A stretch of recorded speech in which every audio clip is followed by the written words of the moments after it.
약 100년간의 전국 시대를 종식한 도요토미 히데요시의 그릇된 야망이 불러온 비극 조선 침략.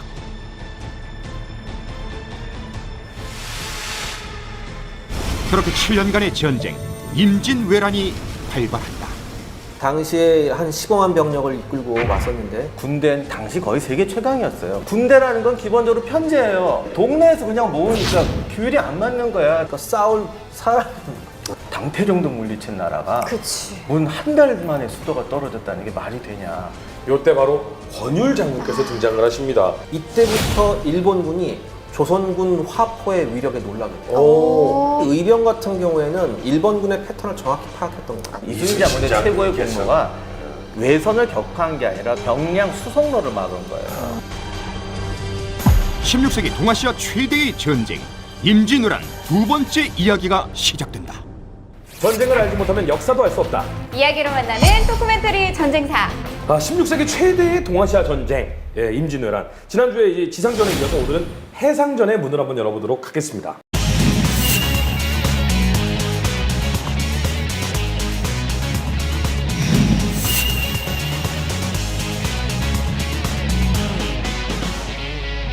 오늘도 저희가 이제 항상 방송을 하기 전에 식사를 하면서 이제 얘기를 하는데, 우리 교수님은 그냥 인생 자체가 전쟁사세요.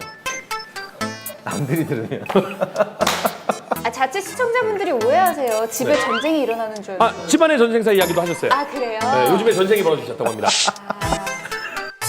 임진왜란 해상전 하면 뭐 2분이 시작이고 2분이 끝이십니다.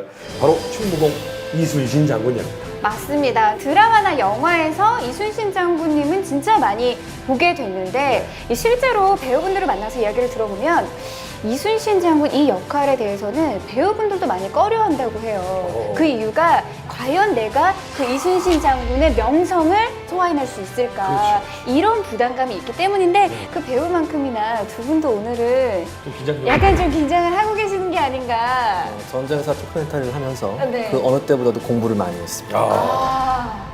자, 그럼 지금부터 임진왜란 해상전에 관련된 이야기를 차근차근 풀어가 볼 텐데요. 먼저 조선수군은 어떤 무기를 가지고 있었는지, 그리고 어떤 함선을 가지고 전투를 벌였는지 무기고부터 들렸다 오도록 하겠습니다.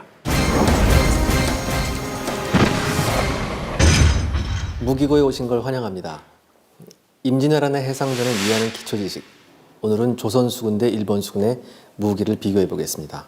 일본이 섬나라이기 때문에 해상전에 강할 거라고 생각하시겠지만 사실 일본은 그렇지 않았습니다. 일본 수군의 뿌리를 보면 알 수 있는데요. 도요토미 히데요시의 직속 수군에서 활약했던 수군장 대다수는 해적 출신이었습니다. 바다의 도적, 해적은 아주 잽싸게 노략질을 하고 얼른 도주했을 겁니다. 그러니 해적의 뿌리를 둔 일본 수군의 배 역시 쾌속정이 발달했습니다. 먼저 안택선입니다. 일본 말로는 아다케 부네라고 하죠.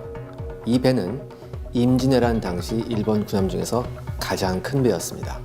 30명의 조총병을 포함해서 약 60명 정도의 전투요원과 노군까지 합해 약 80명이 승선할 수 있었다고 합니다. 또 난중일기에 보면 안택선은 지휘선이었기 때문에 조선수군의 집중 공격을 받았고요. 특히 갑판 위의 2, 3층 누각은 화포 공격의 집중 목표가 됐기 때문에 항상 반파되는 일이 흔했다고 합니다. 그렇기 때문에 일본 수군의 실질적인 주력선은 따로 있었습니다. 바로 관선입니다. 일본 전통 배의 전형적인 양식으로 하야부네라고 부르기도 합니다. 안택선에 비해 장폭비가 더욱 크고 길고요. 폭이 좁은 날렵한 선체 구조입니다. 하지만 기본적으로 내구성이 약해서요. 고작 한 개의 대포만을 장착할 수 있었습니다. 측면에서 대포를 쏘게 되면 배가 바로 뒤집어졌죠. 배의 내구성 문제 때문에 배 천장에 밧줄로 매달아서 쏘는 아주 이상한 방법을 씁니다. 이 그림처럼 말이죠. 그러니 어떻겠습니까? 바다에서 배가 흔들리다 보니까 당연히 명중률이 떨어지겠죠. 한마디로 대포로서의 기능을 상실하고 맙니다. 자, 다음은 조선수군입니다. 조선은 1550년 일본 해적들이 전남 일대에 침입해 약탈과 노략질을 했던 을묘해변 이후에 약 8년 동안 화포 제조에 거국적인 노력을 기울입니다. 그 화포에서 가장 잘 알려진 위력적이었던 무기가 바로 총통입니다. 천자 총통은 포구의 직경이 약 11.76cm였고요. 유효 사거리는 약 500m였습니다. 조선 수군이 보유한 대표적인 총통이었죠. 철안에 납을 코팅한 수철 연유안을 주로 원거리전에서 사용했습니다. 그 위력은 일본군 함선을 관통에 격파시키는 효과를 가져왔죠. 다음은 지자총통입니다. 지자총통의 포구 직경은 10.5cm로요. 조선군의 주력 화포였습니다. 보통 세알만한 철안인 조란탄 200개를 장전해서 사용했습니다. 근거리에서 적함에 발사할 경우에 적선은 벌집이 됐고요. 갑판 위에 있는 일본군을 물리치는데 아주 큰 효과를 봤습니다. 당시에는 대포 안에 강선이 없었기 때문에 포탄의 사거리나 정확도가 낮았습니다. 반면 날개로 탄도를 안정시키는 화살의 경우 안정적인 궤도를 그리면서 가기 때문에 정확도와 사거리가 아주 우수했죠. 따라서 새로 화살 기술을 만든 장군종 등등을 사용해서 임난 당시 일본군은 조선군이 쏘는 대들보만한 화살에 배가 쪼개지고 돛줄이 끊어지는 심각한 피해를 입었습니다. 화포에서 일본 수군을 압도했던 조선 수군, 그렇다면 함선은 어땠을까요? 맹선은 작고 빠른 왜구의 선박을 추격하기 위해서 만든 배로 아주 빠르고 경쾌했습니다. 그리고 군선뿐만 아니라 화물을 운반하는 조원으로도 쓰였습니다. 정규군이 아닌 해적 소탕에 중점을 둔 배였기 때문에 이후 조선 수군 전력 약화의 요인이 됩니다. 다음은 우리 조선 수군의 간판 스타 판옥선입니다. 을묘 왜군 이후에 전함을 개량할 필요성을 느끼고 명종 10년 새로이 건조된 전함입니다. 왜구가 조총 등의 화기를 사용하기 시작하면서부터 맹선의 한계를 느껴서 제작했던 것이죠. 따라서 대맹선의 크기를 2배로 키우고 방패판과 상가판을 가설해서 나무로 만든 집, 즉 판옥을 얹은 것처럼 제작했고요. 특히 상가판이 높아서 적군이 배 위로 접근하는 것을 막는 것이 특징이었습니다. 다음은 우리의 거북선입니다. 우리가 알고 있던 것과 달리 거북선은 임진왜란 이전부터 존재하는 것으로 기록되어 있습니다. 그 기록 중에는 태종 13년, 1413년에 한강에서 거북선을 시범 운행했다는 내용도 있죠. 그런데 이 거북선과 임진왜란 때 실전 배치된 거북선은 구조가 조금 달랐습니다. 이순신 장군이 전라 좌수서로 임명된 이후에 기존의 거북선을 보완했다고 하는데요. 판옥선 위에 방패판 위에 거북등 모양으로 상가판을 씌우고요. 송곳과 창날을 박아 적군이 배에 오르는 것을 방지했습니다. 거북선은 전형적인 돌격선으로서 적의 지휘선 공격이 주 임무였습니다. 돌격 임무를 수행하기 위해 노군과 포수의 역할을 철저하게 구분해서 설계했죠. 특히 사방에서 포를 쏠 수 있는 능력은 일본 군함들을 압도했었습니다. 다만 거북선의 정확한 구조가 아직까지 제대로 파악되지 않았고요. 철갑선의 여부도 명확하지는 않습니다. 하지만 분명한 것은 조선 수군 앞에서 일본 수군은 상대가 되지 못했다는 것이죠. 조선의 함선과 조선의 총통을 가지고 조선 수군이 어떻게 싸웠는지 토크멘터리 전쟁사의 전사 분석실로 안내해드리죠. 자, 저희가 무기고를 살펴보니까 이 조선 수군의 파워 결코 만만치 않았어요. 그런데 조선 수군이 이 승리를 거둔 데는 뭔가 원동력이 있지 않았을까라는 생각이 들거든요. 그 배경부터 한번 짚어주신다면. 군사적에서 어떤 무기나 전술의 개발은 한 번에 되는 게 아니에요. 누적이 돼야 되는데 그렇죠. 임진왜란 때 우리가 극복할 수 있었던 건 사실은 14세기 말에 왜구가 쳐들어왔을 때 왜구가 전에는 도둑대였어요. 배 한 척 두 척 오던 놈들이 그렇죠. 막 10,000명 넘게 쳐들어오잖아요. 오. 그러니까 당시 고려가 일본이 이제보니 이게 아주 이제 군대로 침공을 하는구나. 그래서 일본을 막기 위한 군사 전술을 고민을 합니다. 이게 200년 동안 내려온 거예요. 군대를 만들어서 바다에서 왜군을 격파해야 된다. 그런데 바다에서 격파하려면 어떤 전술이 필요할까?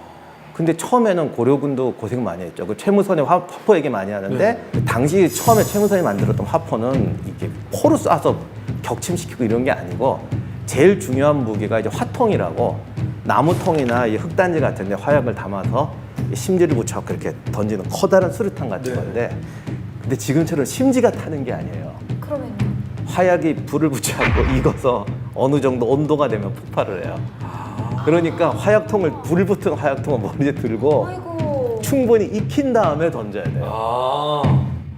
난 지금도 어떻게 던졌는지 모르겠어요. 근데 그 온도가 어느 정도예요? 그걸 어떻게 알겠어요? 온도계가 있는 것도 터트려봐야 되는 거지. 예를 들어 그때 당시에는 지금처럼 공장으로 찍어내는 것도 아닐 테니까. 그렇죠. 또 그게 어떤 거는 문제야. 5분, 어떤 거는 10분이야. 정확해. 그게 문제야. 지금도 실험을 못해 이거를. 또 던지려니까 이게 정확히 떨어져야 되잖아요. 그렇죠. 그래서 어떤 사병이 이런 아이디어를 냅니다. 갈고리를 2개를 만들어요. 하나는 걸어서 잡아 당기는 거고 하나는 미는 거예요. 이 왜구는 배에 붙어서 타고 올라와서 백병전을 하거든요. 네. 밀면 거리가 있으니까 못 건너오죠. 그렇죠. 그리고 걸면 도망 못 가죠. 딱 고정시켜 놓고 던지는 거. 딱 던질 수 있는 사거리로. 그러니까 이렇게 딱 잡아놓고 던지자. 뭐 이런 식으로 계속 개발을 하는데 그러다 보니까 이제 우리는 주로 던지는 거니까 배가 자꾸 커지고 일본군은 이제 파고 올라오니까 빠르고 가볍게 해서 치고 올라오고 이래서 이제 판옥선이 나오고 판옥선이 또 거북선으로 발달되는 것은 이런 어떤 전술적 발견 때문에 만들어지는 거죠. 그게 실제로 나중에 임진왜란에서 조선군이 승리하는데 커다란 원동력이 됩니다. 그래도 조선이 건국되고 200년 동안이나 해전이 없었기 때문에 이 수군을 유지하는 데 있어서는 왈가왈부 굉장히 이야기들이 많았을 것 같거든요. 맞아요. 웬만하면 수군을 안 하려고 했어요. 안 하려고 하기 힘들죠. 그러니까 거의 어느 정도였냐면 노비 수준이었어요. 그래서 이 수군 같은 경우엔 한번 수군이 되잖아요. 거의 노비같이 세습이 돼요. 아들도 또 수군. 안 하려고 하니까. 주특기가 아빠가 11이면 아들도 11이 되는 거네. 임진왜란을 수군이 구했다고 할 때 우리가 사실 이순신 장군도 훌륭하지만 이 수군 병사들이 정말 천민 대접 받으면서 나라를 지킨 거예요. 그러니까 이 수군은 안 하려는 게 배가 침몰하면 사망이에요. 그렇죠. 그리고 수군 문제 해결하려면 바닷가나 강가에 사는 사람들을 수군으로 넣으면 되지 않느냐. 이게 진짜 대표적인 탁상공론인데 바닷가에 살면 다 수영할 줄 아냐고요. 저도 바닷가 출신이지만 풀장에서 수영 배웠지. 그러니까 지도로 보면 우리나라는 3분의 1이 강이나 바닷가에 있어요. 맞아요. 근데 그렇다고 3분의 1이 배 타나요? 아니, 전혀 아니거든요. 그러니까 이거밖에 대책이 없어요. 그러니까 하다가 그냥 천역으로 박았는데 이분들이 나라를 배신하지 않고 거꾸로 나라를 지킨 거죠. 수군, 해전, 뭐 기승전, 이순신 장군님 이렇게 이럴 수가 있잖아요.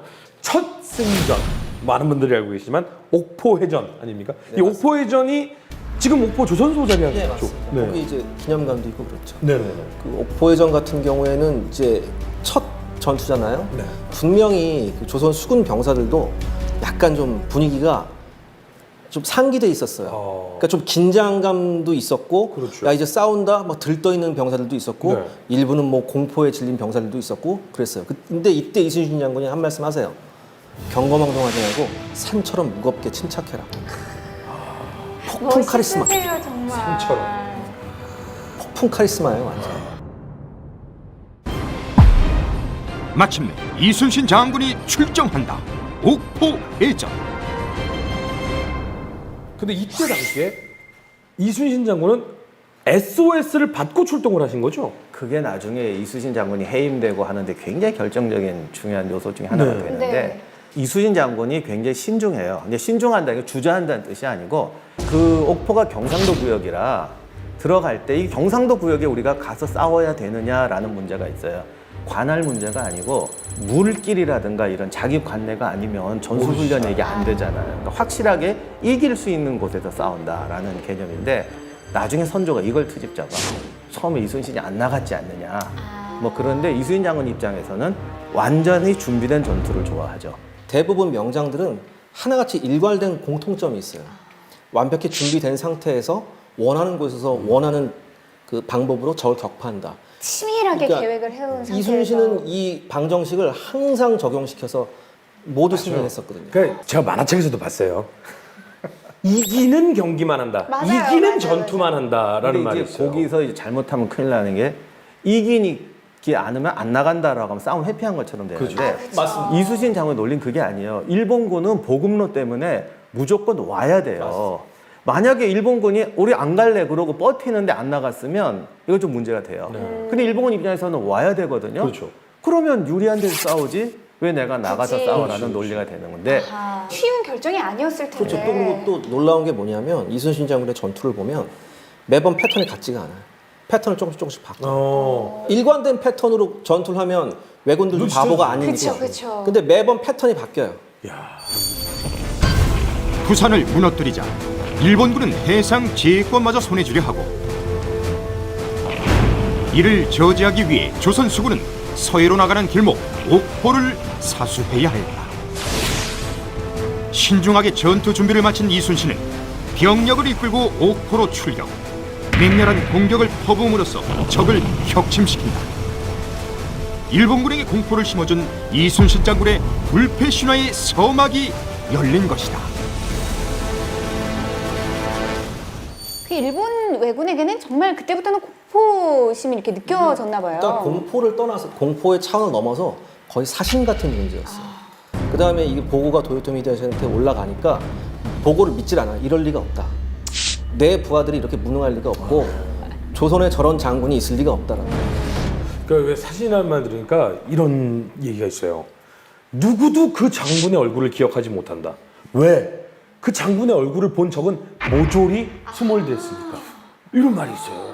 그만큼 무서워서 막 귀신이다 막 이런 소문까지 떠돌았다고 하는데, 옥포 해전을 승리로 이 서전으로 이제 딱 장식을 충무공 이순신 장군께서 하셨습니다.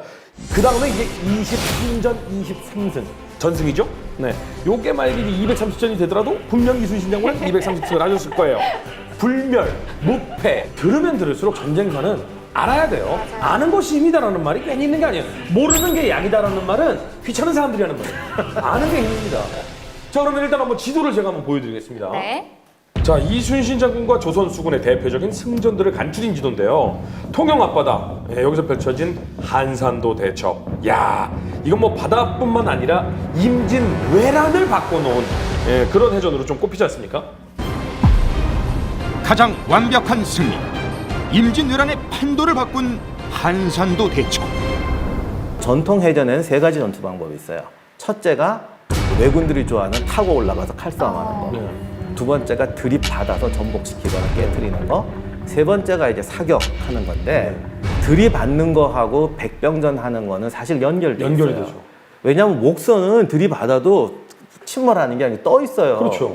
그러니까 들이받으면 그 다음 뭐예요? 같이 백병전이에요. 맞아요. 들이받는 것부터는 누가 제일 좋냐? 로마군이나 그리스 같이 백병전에 자신 있는 사람들이 들이받아요. 그렇죠. 그리고 그 다음에 백병전 하는 거거든요. 그 300이라는 영화 보면은 딱 붙어서 이제 그때부터 이제 방패 들고 뛰어가거든요. 그 살라미스 해전 때는 목선이 하도 많이 깨지니까 바다가 완전히 나무로 덮여가지고 땅처럼 걸어다니면서 싸웠다고 해요. 그런데 문제는 백병전 하면은 왜군이고 우리가 제일 싫어하는 게 백병전이죠. 그렇죠. 맞아요. 그러면 사격인데 네. 이때 사격은 요즘처럼 포탄 가서 배가 폭발하는 그런 포가 아니거든요. 되게 산탄, 아, 폭발하는 포탄이 없어요. 인명을 공격하는 포탄이네요. 산탄이거나 뭐 약간 배에 구멍 내는 정도인데, 한산도 지도를 자세히 보시면 지형지물을 이용하는 게 이제 전쟁에서 중요한 건데, 네. 배가 좁게 나와서 바깥으로 퍼져 나와야 되죠. 네. 여기 부채살처럼 퍼질 때 그렇죠. 네. 둘러싸면 아, 원을 생각해 보세요. 안쪽보다는 바깥쪽 원이 면이 훨씬 넓어요. 넓죠. 그러니까 병력의 우위가 되죠. 아, 내가 뒤에 아무리 병력이 많아도 그렇죠. 딱 나올 때는 작아져요. 그렇죠. 수비니까 유리한 거잖아요. 그렇죠. 공격이면 전혀 유리할 것이 없는데. 그렇죠. 아, 그래서 한산도 지도를 자세히 보시면 좁은 데서 딱 퍼져 나오는데요. 저도 이제 종종 갑니다. 한려해상호 탁 가면은 아름답습니다. 네. 거기 사들 엄청나게 주차해놓고 거기서 사진 찍습니다. 정말 그리고 아름다운 이제 또 한려해상. 하나 장점이 네. 뭐냐면 네. 주변에 섬들이 많거든요. 해류를 아니까 만약에 적이 이렇게 왔을 때 여기서 치면 배들이 분산될 거 아닙니까? 그러면 조류를 따라 또 흘러가게 되죠. 그렇죠. 이건 기록이 안 나오는데 지도를 보면 그렇게 싸웠던 것 같아요. 우리는 물길을 다 아니까 네네네. 두 분 사이를 치면 분명히 옆으로 돌 거다. 그러면 저쪽으로 떠내려가는 거예요. 이런 식으로 흩어지게 해놓고 뒤에 섬들에서 기다리고 있다가 또 싸서 잡는 거죠. 그러니까 한 방 맞고 휘청거리면서 다른 곳으로 가면 거기서 또 때리고 또 때리고. 원래 전술의 기본이 적을 분산시켜 격파해라. 1번에서 싸울 거냐, 2번에서 싸울 거냐, 3번이냐, 4번이냐 한다면 이순신 장군 생각에서는 딱 요 지점이야 라고 기다리고 있으면 오니까. 그러니까 그 끌어내기 위해서 이제 5척인가 6척인가 이렇게 미끼 역할을 하거든요. 미끼 역할을 한 배가 이렇게 끌어오고 나서 얼마나 무서울까요? 예, 하객진을 형성할 때 이게 기록에 나와 있는데 정말 저는 여기서 참 환상적이라고 생각하는 게 미끼했던 그 배가 180도 반전을 해요. 그래서 같이 공격에 참가를 해요. 우와. 좁은 견내량 해협에 집결한 일본군을 한산도 앞바다로 유인해낸 이순신 장군의 병력. 전선의 뱃머리를 돌려라. 그대로 일본군을 포위해 격침시킨다.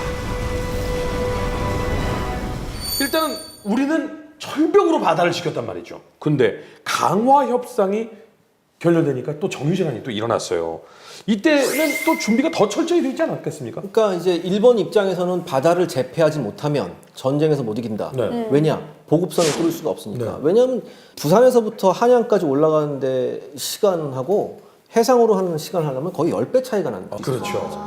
그래서 어떻게 해서든지 이제 바다를 제패해야 되고 이순신을 제거해야 된다. 네. 이런 아주 나름대로 철저한 계략을 세우죠. 별의별 치사한 짓을 다 했을 것 같아요. 여러 가지 역정보, 거짓 정보 같은 걸 많이 흘려요. 근데 이순신의 특징이 하나가 뭐냐면 특기가 조각난 정보를 모은 다음에 그걸 퍼즐을 맞춰봐요. 암호해도. 근데 퍼즐을 맞춰봤을 때 그 정보가 퍼즐이 맞춰지지 않으면 일단 보류시켜버린다. 아, 수학도 잘하시네요. 보류시켜버린단 말이에요. 근데 이게 조정에서는 어떻게 보이느냐? 조정에서는 빨리 나가서 싸우라고 했는데 출정을 안 하는 걸로 비춰진단 말이에요. 그래서 이제 그 당시는 요즘 같은 합참이나 이런 게 없었어요. 네. 군사직이 고위직으로 가면 다 문관들이에요. 또 그러니까 여기서 이제 탁상공론이 나와요. 아까 말씀하셨던. 예, 그런데 이제 문제가 뭐냐면 세상에 제일 무서운 게 이분법이죠. 근데 임진왜란 좀 하다 보니까 사람들이 이런 결론을 내려요. 육군은 왜군이 강하고 수군은 우리가 강하다. 전쟁이라는 건 지형, 장군, 훈련 다 종합돼서 나는 그렇죠. 건데 딱 이분법. 육군은 왜군, 수군은 우리 이래버린 거예요. 그러면 수군이 나가면 이긴다? 아, 바로 그거예요. 그러면 수군이 가서 부산항 함락해. 그럼 끝나잖아. 이래버린 거죠. 그래서 계속 나가라고 그래요. 그러니까 이순신 장군이 안 나가죠. 이게 또 문제가 뭐냐면 부산 앞바다로 가면요. 거제도 넘어가면 파도가 조류가 굉장히 세져요. 네. 바다도 넓고. 우리나라 배는 이 평저선이기 때문에 파도 치는 데 가면 꼼짝을 못해요. 우리가 가진 장점은 다 깨져버리고 일본군도 그쪽은 조륜이 수륜 다 알거든요. 그렇죠. 그러면 기동력 이거 훨씬 우리보다 빠르고 파도 잘 타는 걔들이 수도 많고 이건 압도적으로 밀리죠. 그래서 안 나간다 했는데 이게 나중에 선조도 그러는데 건방져져서 말을 안 듣는다라고 생각하기 시작해요. 선조의 제일 큰 단점은 굉장히 자기중심적이에요. 그 자기 이해관계가 걸리면 못 참아요. 내가 시켰는데. 이순신 장군 입장에서는 불필요한 사람 한 명의 병사라도 죽일 수 없다라는 이게 굉장히 그럼요. 강하기 때문에 안 나간 것 같은데 선조 입장에는 하는 척이라도 좀 안 해주니 이러면서 이제 삐지기 시작한 거예요. 임진왜란 해상전의 치명적 오점, 7천량 해전의 패배. 그러니까 결국 이순신 장군께서 안 계시니까 이 7천량 해전에서 결국 지잖아요. 칠천량 해전을 얘기하려면 참 반대하시는 분들도 계시겠지만 저는 한마디로 요약을 해요. 당시 최정예 부대를 단 한 번에 말아먹어요. 아, 그러니까 이순신 장군이 정말 피땀 흘려 키워놨던 장비와 군 병력들 169척의 최정예된 이 해군 전력을 단 한 번에 말아먹거든요. 근데 만약에 그러면 그때 당시에 우리 군이 안 나갔다면 달라졌을까요? 근데 그게 중요한 게 이게 그냥 나간 게 아니라 정유재란을 준비하고 있다는 거는 다 네. 알고 있었어요. 강화회담이 격렬되고 일본이 재침 온다는 걸 다 알고 있었거든요. 그러니까 이순신 장군의 논리대로 하면 더더욱이 우리 유리한 데서 싸우면 되는 거예요. 저는 이해가 안 가는 게 왜군이 꼭 호남 쪽으로만 가는 건 아니잖아요. 전라도 쪽으로만 가는 건 아니잖아요. 동해안으로 해서 러시아로 돌아갈 수는 없잖아요. 아니 근데 동해안 부산이나 뭐 울산이나 이쪽으로는 갈 수 없어요? 태백산맥을 예, 넘어서 산맥을 어떻게 군량을 넘을 거예요? 그럼 무조건 전라도 쪽으로만 오는 거예요? 예, 왜냐면 한양으로 와야지. 한양이 서쪽에 있잖아요. 이렇게 크게 우회하면 되지 않냐면 네네네. 군량실은 배로 그렇게 크게 우회 못해요. 그러면 대부분 이 해안을 보면서 따라서 그럼요. 움직이는군요. 예. 그럼 기다리라니까.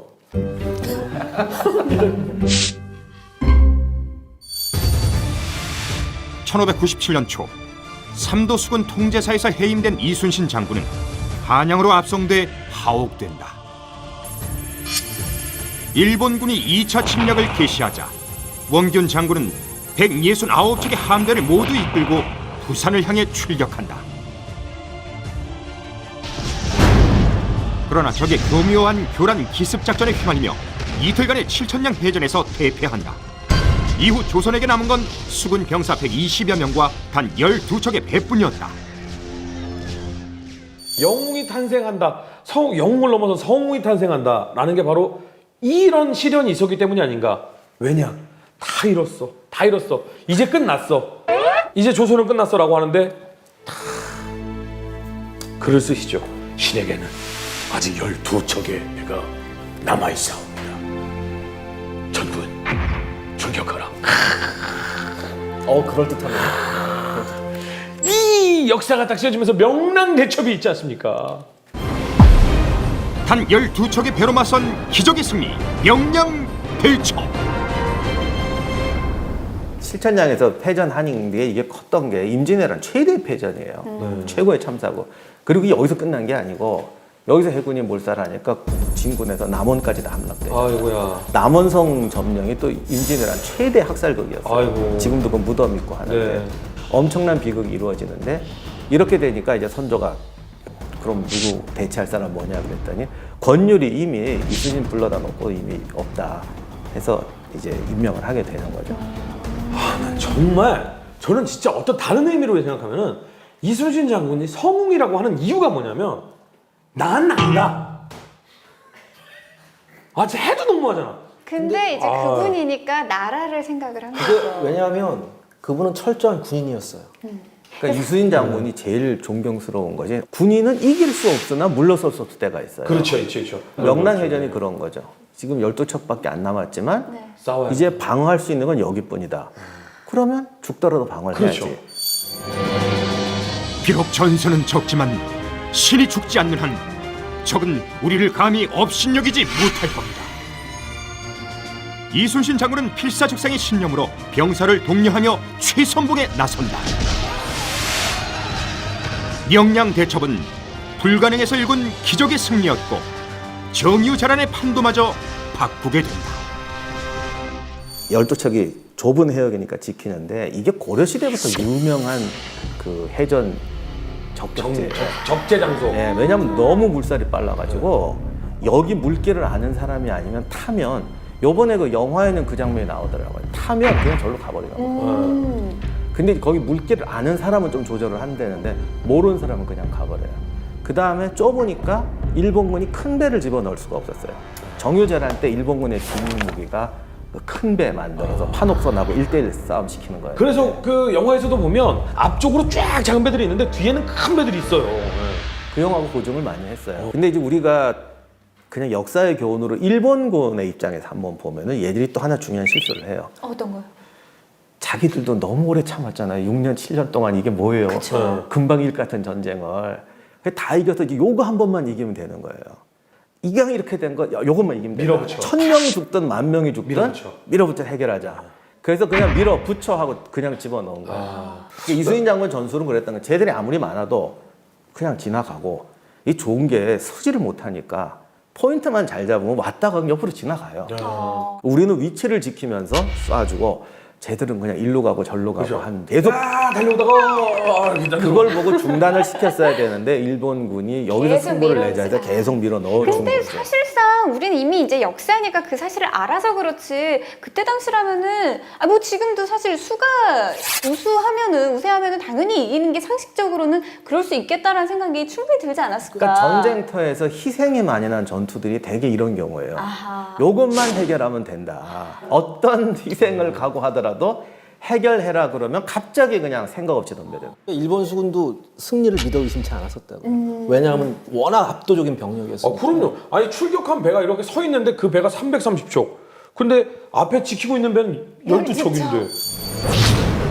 1597년 음력 9월 고작 12척의 배로 바다를 새까맣게 뒤덮은 적함들과 맞선 전투. 결코 물러설 수 없기에 최선봉에 나선 이순신 장군은 지형과 물때를 활용한 완벽한 전술을 펼친다. 땅과 바다에서 동시에 진격하려던 일본군의 계획 또한 무산된다. 이순신 장군의 위용을 다시 한번 일본군에 각인시켰던 명량해전. 정유재란의 판도를 뒤흔든 결정적인 해전이었다. 자, 근데 임진왜란에서 일본군보다 더 무서웠던 건 전염병이었다 이런 말도 있다고 하면서요. 1차 대전 때도 전사자보다 병으로 죽은 사람이 뭐 2배 이상이에요. 그러니까 이 당시에도 전사보다는 우리가 23전 23승 하면서 전사한 병력이 200명이 안 된다는데 네. 병으로 죽은 사람이 몇천 명인가? 거의 1000명 가까이 되나 그래요. 그러니까 거의 30%가 병에 걸리고 그 중에 30%가 죽어요. 근데 어쨌든 당시 사람들을 모아놓으니까 인플루엔자 같은 게 돌잖아요. 네. 전염병이 계속 도는데 이게 군인만 도는 게 아니라 민간에까지도 다 돌아요. 그리고 바이러스가 세져요. 전에 같으면 이 정도 증세면 사흘이면 일어났는데 석 달을 앓는다. 이렇게 되고 수군은 특히 전염병에 취약해요. 왜냐하면 그렇죠. 좁은 배에서 그렇죠. 이렇게 사니까 아무래도 이거 그리고 또 감염돼. 휴식을 잘 취해주는 게 중요한데 수군들이 또 밖에 나가면은 계속해서 막 배는 흔들리고 굉장히 좋은 지적하셨는데 당시 분량이 없었고 수군들도 거의 빈민 수준으로밖에 못 먹어요. 아이고. 병사들이 잘 먹어야 병을 이겨내는데 먹을 건 없어갖고 섬에서 그냥 빈민처럼 살고 있으니 전염병까지 창궐했던 임진왜란은 1598년 8월 도요토미 히데요시가 사망을 하자 일본은 이제 철수를 서두르는데요. 들어오는 건 너희 맘대로 했겠지만 나가는 건 절대 안 된다. 임진왜란의 마지막 해전이자 가장 격렬했던 전투 노량해전. 딱 이순신 장군이 절대 못 나가게 이렇게 서 있다 보니까 일본 입장에서는 이제 진퇴양난 아니겠어요? 어떻게 해야 될까 이런 고민들을 좀 많이 했을 것 같은데. 그러니까 노량해전을 이제 마지막 해전이고 뭐 우리나라에서는 뭐 그렇게 얘기를 하는데 일본은 또 다르게 얘기를 해요. 이미 전투 의지가 없는 빠져나가는 병력을 공격한 게 뭐가 자랑이냐. 어머. 그들이 가지고 있는 논리는 그거예요. 근데 제가 바라보는 노량해전의 의미는 달라요. 왜냐하면 전범이 죽었고요 이미. 그 다음에 이때 당시에 전쟁이 끝난 다음에 우리가 일본한테 과연 뭐 전쟁 배상을 요구할 거예요? 뭐 할 거예요? 전혀 징벌을 할 수 있는 방법이 없었어요. 그러니까 이순신 장군의 입장에서는 마지막 한 명도 살아서 돌아가게서는 안 된다. 왜? 또 올 거니까. 아니, 나는 정말 열받는 게 뭐냐면 뭐 전투 의지가 없는 군인? 그러면 우리나라의 남원에 와서 그 대학살을 하고 민초들을 갖다가 데려다가 학살하고 여자 끌고 가고 돈 빼앗고 지들은 잘했어? 노량해전이 이순신 장군이 전사하기 때문에 그쪽에 이제 포인트가 너무 맞춰져 가지고 전쟁사적 의미가 많이 쇠퇴했는데 그 사실은 조선이 그 뒤로도 거의 정말 100년 이상 일본이 또 쳐들어오면 어떡하냐. 선조는 죽을 때까지 트라우마가 얘들이 또 쳐들어오면 어떡하냐. 정식 강화를 맺고 간 게 아니거든요. 그냥 우리가 이제 포기하고 갈게 보내줘 이거였거든요. 그런데 사실 우리가 이렇게 생각해보세요. 이순신 장군 밑에 있는 병사들도 일본군이 간대잖아. 자기들 이제 고향으로 돌아가는 거예요. 근데 이 노량해전이 임진왜란에 있었던 해전 중에서 가장 격렬한 전투예요. 어떤 의미로 보면 이제 간대는데 내가 굳이 싸워서 죽어야 될 필요가 있냐고요. 이순신 장군의 부하 장수 중에서 절반이 노량해전에서 전사합니다. 가장 격렬했던 전투. 그러니까 이순신 장군도 다른 전투는 무조건 큰 대승을 거두시는데 여기에서만큼은 많은 피해를 입은 게그 우리는 맞고 무조건 돌파해야 되는 네. 겁니다. 그런데 이순신 장군 입장에서는 분명한 거예요. 적이 여기서 치명타를 입지 않으면 또 쳐들어온다. 그 군인의 사명은 살아서 집에 돌아가는 것보다 더 중요한 게 어떤 전쟁을 막고 방지하는 거죠. 그래서 정말 군인 정신을 막은 거예요. 그래서 양쪽 다 정말 사투가 벌어지는데 이 부분이 우리가 역사적으로 그동안 강조가 덜 돼 있어요. 정말 영화를 만든다면 그런 게 더 중요하지 않겠어요? 내가 집에 살아 돌아갈 수 있는데 가서 전사자의 절반 이상이 마지막 전투에서 전사하는 거예요. 후세를 위한 거죠. 그렇죠. 7년 전쟁의 마침표를 찍은 노량해전은 가장 격렬한 사투였다. 노량해협을 막아선 조명 연합함대를 돌파하기 위한 일본군도 적을 살려보낼 수 없던 우리도 총공세를 퍼부었다. 도망치려는 자와 막으려는 자의 필사적 사투. 그 핏빛 바다 위에서 끝내 별이 졌다. 싸움이 급하니 자신의 죽음을 알리지 말라는 이순신 장군의 마지막 유언 속에 그렇게 임진왜란은 막을 내린다. 임진왜란 이후에 조선 그리고 명나라 그리고 또 일본 이 삼국의 상황은 어떻게 됐는지. 동북아시아의 역사를 바꾼 게 임진왜란이라고 하죠. 네. 국사 시간에 배우는 조선 후기에 벌어지는 모든 현상은 전부 임진왜란하고 직결되는 거예요. 신분제재, 상업발달, 뭐 기타 등등등등. 이게 다 임진왜란하고 벌어지고. 중국에서는 바로 이걸 기회로 만주족이 일어나서 청나라가 설립돼서 결국 명나라가 망하게 되는 정말 대단한 역사가 일어나고, 일본에서는 도요토미 히데요시가 죽고 정권 아예 도요토미 히데요시 파가 몰락하면서 그렇죠. 도쿠가와 마토가 쓰죠. 네. 그래서 일본도 사실은 개방 정권에서 쇄국으로 가게 돼요. 그게 근대 일본을 만드는 가장 중요한 어떤 흐름을 형성하게 되죠. 불멸의 그 이름, 구국의 영웅 충무공 이순신 장군. 다큐멘터리 전쟁사 임진왜란 해상전 속 인물탐구 주인공 뭐 말할 필요 있겠습니까? 당연히 충무공 이순신 장군님입니다. 맞습니다. 이순신 장군 하면은 사실 난중일기 많이들 떠올리실 텐데요. 유네스코 세계기록 유산으로 등재된 난중일기. 과연 어떤 의미를 조금 지녔는지. 2013년에 유네스코 세계기록 유산에 등재가 됐고요. 전투 기록뿐만 아니라 어떤 인간 이순신에 대한 면모를 엿볼 수 있는 네. 그런 것도 참 많아요. 네. 우리나라의 이 유네스코 기록유산으로 등재가 된 것이 사실 많지는 않은데 맞아요. 그 중에 정말 대표적인 것이 바로 이제 난중일기와 동의보감, 허준, 동의보감. 이순신 장군님을 좀 이렇게 살펴보자면 어떻게 평가를 하실까요? 전 일단 네. 철저한 군인이라고 말하고 싶습니다. 아, 군인. 왜냐하면 이 군인의 본분이 무엇인가를 가장 잘 알고 있었어요. 네. 임진왜란이 일어나기 전에 이분이 이제 국경지방에서 근무를 하셨었거든요. 네. 그때 여진족이나 뭐 이런 그 오랑캐들한테 많은 이제 주민들이 납치당하고 그런 경우가 많아요. 그럼 군인의 의미가 뭐냐면 가서 구출해 와야 되잖아요. 네. 근데 그때 당시에 많은 그 국경지방에 있는 군인들이 안 가요, 잘. 내 목숨 아까워서. 네, 그런 것도 있고 또 하면 갔다가 병력을 많이 잃어버리면 징계를 받을 수 있거든요. 근데 이순신 장군은 가서 구출해 온다는 거예요. 네. 그래서 나중에 징계도 받아. 그 첫 번째 백의종군이 아마 그때 그런 비슷한 걸로 있었을 거예요. 근데 철저한 군인이에요. 왜? 내가 군인이니까 가서 백성들을 구출해 와야 된다. 네. 그다음에 또 하나 임진왜란의 그 해전 그 상황을 봤을 때 이순신 장군이 항상 최선두에서거든요. 그건 이유가 있어요. 뭐냐면 이순신 장군이 그 여러 가지 난중일기나 이런 데 있는 기록을 좀 종합을 해보면 이런 생각이 있었어요. 항상 해전은 시시각각으로 변한다. 이렇게 시시각각으로 변하는 전황에서 지휘관이 맨 선두에 서서 정확한 판단을 하지 않으면 전투에 패배하게 돼 있다. 이런 생각을 가지고 계셨어요. 가장 중요한 그럼요. 리더십의 조건이었어요. 뒤에서 이렇게 어떡하지 하다가 장군님 장군님 나 진짜 이렇게 하고 가는 거지. 근데 이게 뭐 진정한 노블리스 오블리지가 아닌가라는 생각이 드는데 백의종군 이 방송 보시는 분들은 대부분 아실 거예요. 흰 옷을 입고 이제 다시 돌아오셨다는 뜻이잖아요. 한마디로 아무런 직책도 없이 정말로 그냥 평민의 신분으로 다시 돌아온 백의종군인데 근데 그 백의종군이 네. 영화에는 뭐 흰옷 입고 막 쇠사슬 네. 차고 막 사병들한테 무시당하고 이렇게 나오는데 사병들은 존경했습니다. 근데 원래 백의종군 장군님 이러면서 백의종군은 그런 게 아니에요. 아, 네. 예, 그러니까 이제 고문이라고 할 수 있는 거예요. 그래서 장군이었는데 백의종군 한다고 해서 그 사람을 1등병 취급하거나 이렇게 무시하거나 하면 절대 그것도 군법에 걸려요. 어디까지나 사장에서 퇴역하셨는데 회사에 와서 고문 역할 해라. 이게 명예퇴직 같은 예, 느낌이네요. 백의종군은 고문역이지. 이렇게 너 저기 1등병으로 가 뭐 이거 아니에요. 역사에 엇갈린 시선을 짚어본다. 이순신 장군 대 원균 장군의 불편한 관계.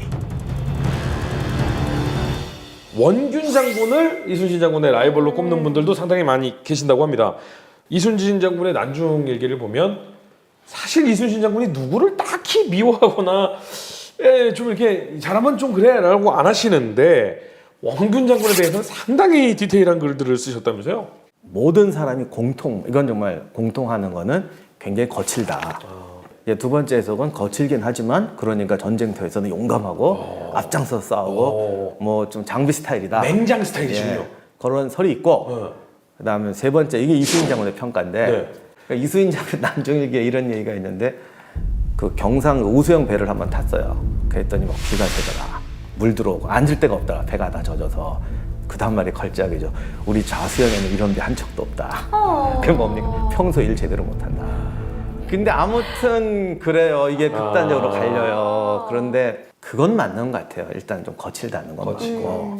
성품만 들어봐도 이순신 장군과는 정말 뭐랄까 물과 기름같이 섞이지 않는 인물인 것 같은데 왜 이렇게 서로의 관계가 이렇게 불편했던 그게 건가요?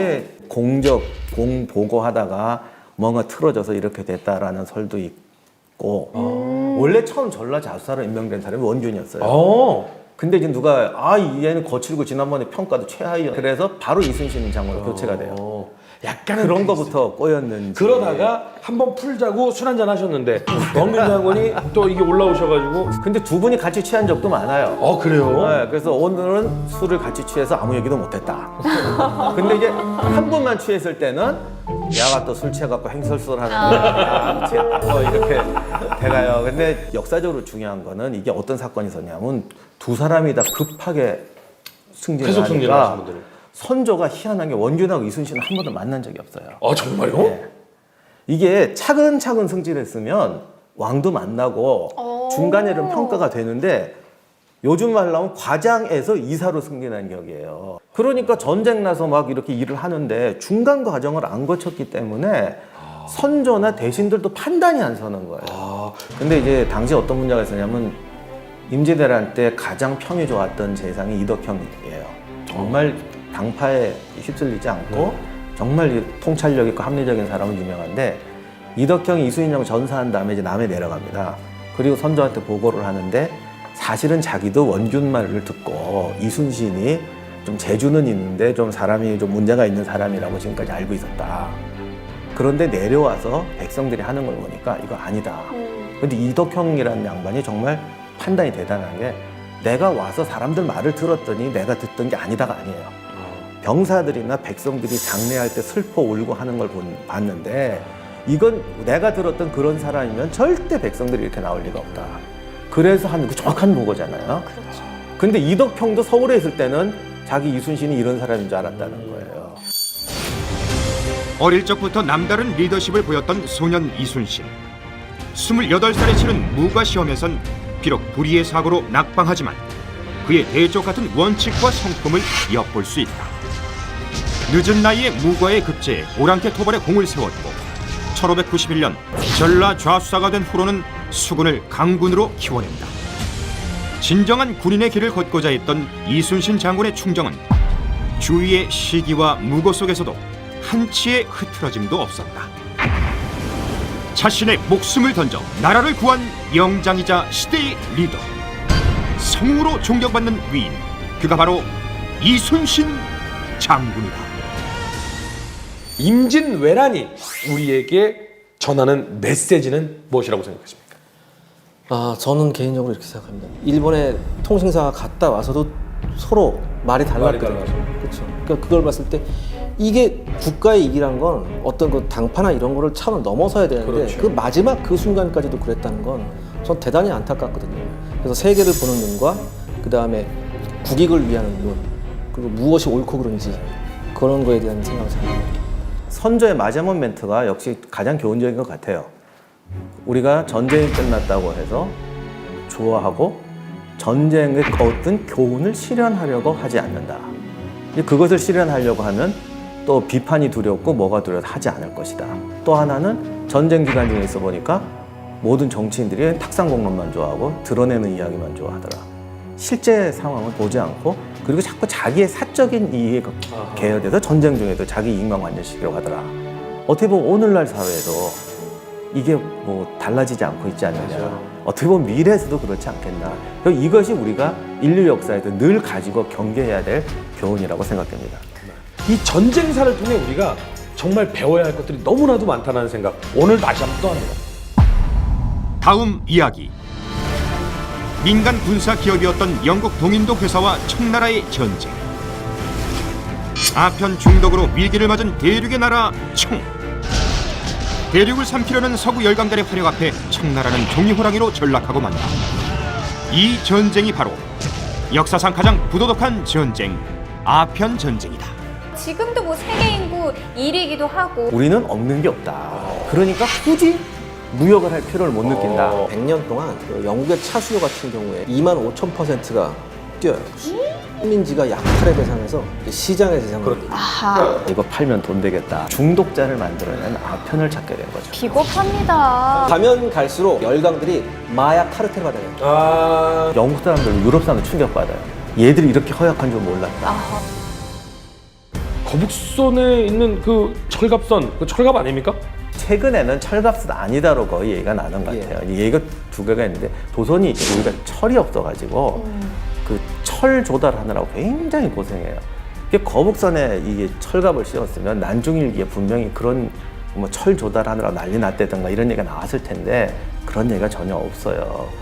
그리고 철갑을 씌우면 무거워서 노젓는 배가 별로 안 나가겠네요. 그런 문제도 있고 해서 지금은 거의 철갑이 아니라고 연구자들은 봐요.